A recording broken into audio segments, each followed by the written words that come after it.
சேனலை சப்ஸ்கிரைப் செய்யாதவங்க சேனலை சப்ஸ்கிரைப் செஞ்சுக்கிட்டு செய்திகளை தெரிந்து கொள்ளும்படி அன்புடன் கேட்டுக்கொள்கிறேன். வணக்கம். இன்றைய முக்கிய செய்திகள். சட்டமன்றத்தில் அசுர பலத்தில் தாவேகா பெரும்பான்மையை நிரூபித்தார் விஜய். டிவிகே அரசை எதிர்த்தவர் யார் என்ற கேள்வி எழும்பியுள்ளது. பாமக, பாஜக ஆகிய கட்சிகள் நடுநிலை வகித்த நிலையில் அதிமுகவின் 22 உறுப்பினர்கள் மட்டும் தீர்மானத்துக்கு எதிராக வாக்களித்தனர். அதனைத் தொடர்ந்து அரசு மீது நம்பிக்கை கோரும் தீர்மானத்துக்கு ஆதரவாக 144 வாக்குகள் கிடைத்ததாகவும், எதிராக 22 வாக்குகள், நடுநிலையாக 5 வாக்குகள் பதிவானதாகவும் கூறிய சபாநாயகர் தீர்மானம் வெற்றி பெற்றது என்று அறிவித்துள்ளார். 2 மதிமுக எம்எல்ஏக்கள் தவிர்த்து விஜய் திருச்சி கிழக்கு எம்எல்ஏ பதவியை ராஜினாமா செய்திருந்தார். மேலும் நீதிமன்ற வழக்கு காரணமாக திருப்பத்தூர் எம்எல்ஏ சட்டப்பேரவைக்கு வருகை தரவில்லை என்று தெரிவித்துள்ளனர். பராமரிப்பு இல்லாத இடம் பழங்கால ஓடு. இலங்கையில் விஜய் மனைவி சங்கீதா பூர்வீக வீடு. தமிழகத்தில் முதல்வர் ஆனாலும் தாவேகா தலைவர் விஜயின் மனைவி சங்கீதா தொடங்கியுள்ள விவாகரத்து வழக்கு பரபரப்பை ஏற்படுத்தி வரும் நிலையில் அவரது மனைவியின் இலங்கை பூர்வீக வீடு குறித்த வீடியோ பதிவு ஒன்று இணையத்தில் வைரலாகி வருகிறது. கொலையில் முடிந்த மதுபோதை தகராறு வீடியோவை பார்த்து அதிர்ச்சியில் உறைந்த காவல்துறை. என்ன நடந்தது? சேலம் மாவட்டம் தசாநாயக்கன்பட்டி பகுதியைச் சேர்ந்தவர் 19 வயதான கோகுல் தன்னுடைய நண்பர்களான 3 சிறுவர்களுடன் சேர்ந்து மது அருந்துவதற்காக கடந்த ஞாயிற்றுக்கிழமை மாலை ஜருகுமலை அடிவார பகுதிக்கு சென்றுள்ளார். 4வரும் சேர்ந்து மது அருந்தியுள்ளனர். கோகுல் மற்றும் சிறுவர்கள் 3 பேருக்கும் இடையே வாக்குவாதம் ஏற்பட்டுள்ளது. ஆத்திரமடைந்த சிறுவர்கள் கோகுலை கொடூரமாக தாக்கி கொலை செய்துள்ளனர்.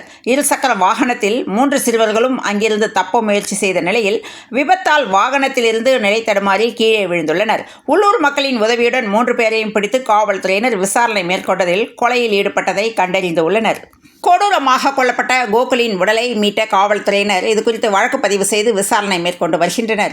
3 சிறுவர்களையும் கூர்நோக்கு இல்லத்தில் வைத்து பராமரித்து வரும் நிலையில் கோகுலை கொலை செய்ததை சிறுவர்கள் தங்களின் செல்போனில் வீடியோ பதிவு செய்திருப்பதையும் காவல்துறையினர் கண்டறிந்துள்ளனர். இந்த சம்பவத்தின் பின்னணி குறித்து தெரிவித்த காவல்துறையினர் சேலம் மாவட்டத்தை சேர்ந்த 10ஆம் வகுப்பு படிக்கும் 2 சிறுவர்கள் மற்றும் பீகார் மாநிலத்தை சேர்ந்த ஒரு சிறுவன் என 3 பேரும் மது அருந்தி வந்துள்ளனர். கூலி வேலை செய்து வந்த கோகுலும் இவர்களுடன் சேர்ந்து அடிக்கடி மது அருந்து வந்துள்ளார்.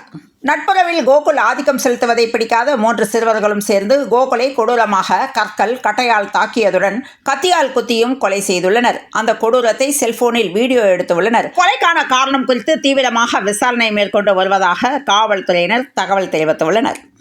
விழுப்புரம் மாவட்டம் கோவியனூர் வடக்கு ஒன்றிய செயலாளர் பேட்டை முருகன் தலைமையில் அவருடைய ஆதரவாளர்களின் ஆலோசனை கூட்டம் நடைபெற்றது. அந்த கூட்டத்தில் துரோகம் செய்த CV சண்முகத்தை கட்சியை விட்டு தூக்க வேண்டுமென விழுப்புரம் அதிமுகவில் உட்கட்சி பூசல் நடைபெற்று வருகிறது. முதலமைச்சராக பொறுப்பேற்றிருக்கும் விஜய்க்கு சினிமா துறை பிரபலங்கள், அரசியல் கட்சி தலைவர்கள் என பலரும் பாராட்டு தெரிவித்து வருகின்றனர். இந்நிலையில் இயக்குனர் சங்கரும் விஜய்க்கு வாழ்த்து தெரிவித்துள்ளார்.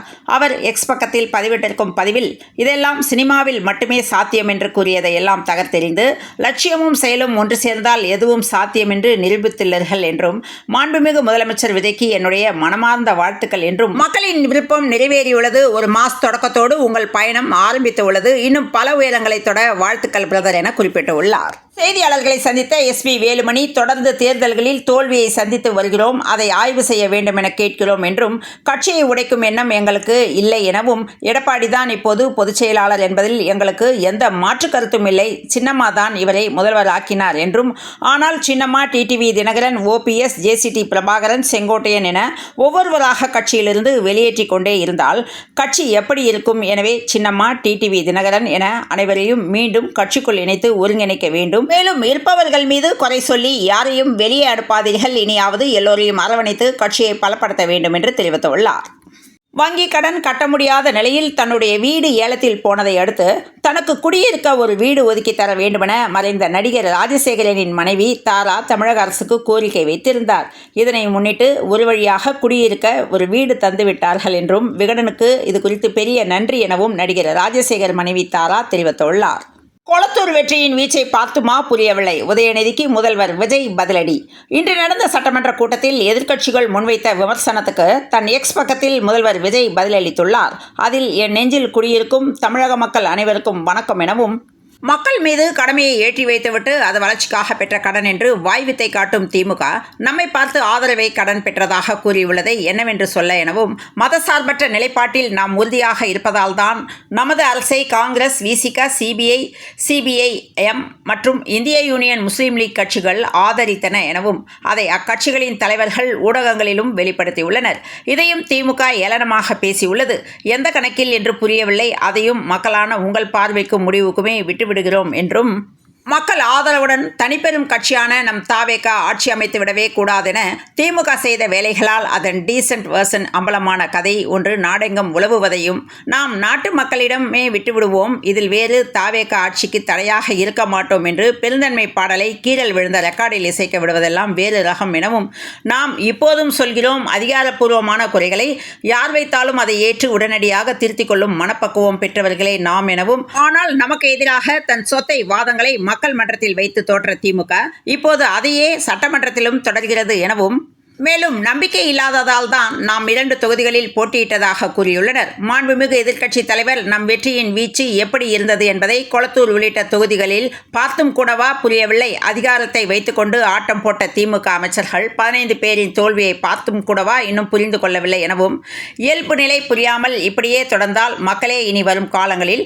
திமுகவிற்கு இன்னும் நன்றாக ஆழமாக உணர்த்தி புரிய வைப்பர் எனவும், நம் மக்களுக்கு ஒட்டுமொத்தமாக நாம் நன்றி சொன்னதை மறந்துவிட்டு நன்றி சொல்லவில்லை என்று நாம் போட்டியிட்ட தொகுதிகளை பிரித்து பேசி பொய் பரப்புகின்றனர் எனவும், பொய் மூட்டைகளை அவிழ்த்துவிட்டு புரிதலே இல்லாத திமுக நம் மக்களை நாம் விரைவில் சந்திப்போம் என்பது நம் மக்களுக்கு தெரியும், நமக்கும் தெரியும் என்றும், ஆகவே அதற்காக திமுக அக்கறையாக இருப்பது போல டிஜிட்டல் முறையில் தேம்பி அழ வேண்டாம் என்று கேட்டுக்கொள்கிறோம். நாகரிகமான பதிவு டீசென்டான வேர்சன் குறித்து திமுக பேசியது நம்முடைய அரசியல் நாகரிகமும் டீசென்ட் வேர்சனும் எப்படிப்பட்டது என்பதை தமிழகமே பார்த்து கொண்டிருக்கிறது. ஏன் அவர்களும் பார்த்தார்கள் என்றும், திமுக என்னதான் நம்மை அர்த்தமற்ற முறையில் ஏளனமாக பேசினாலும் நாம் எப்போதும் நாகரிகம் காக்கும் நயத்தக்க இயக்கமாகவே செயல்படும் என்றும் தெரிவித்துள்ளார். மக்கள் மனதில் ஆழமாக வேரூன்றி புகழ் பெறப்போகும் மக்கள் அரசை புஷ்ப அரசு என்று திமுக ஏளனம் பேசியுள்ளது.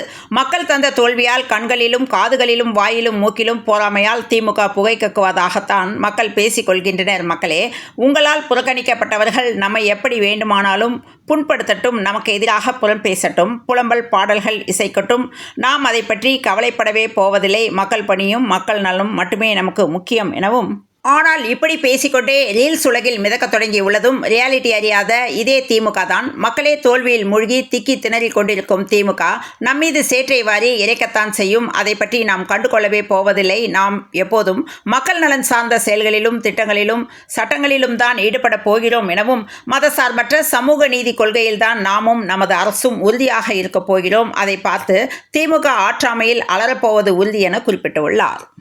மத்திய கிழக்கு போர் பதற்றத்தால் உலகளாவிய எரிசக்தி நெருக்கடி மற்றும் கச்சா எண்ணெய் விலை உயர்வால் ஏற்பட்டுள்ள பொருளாதார பாதிப்புகளை சமாளிக்க பெட்ரோல் மற்றும் டீசல் பயன்பாட்டை குறைக்குமாறு நாட்டு மக்களுக்கு பிரதமர் மோடி வேண்டுகோள் விடுத்திருந்தார்.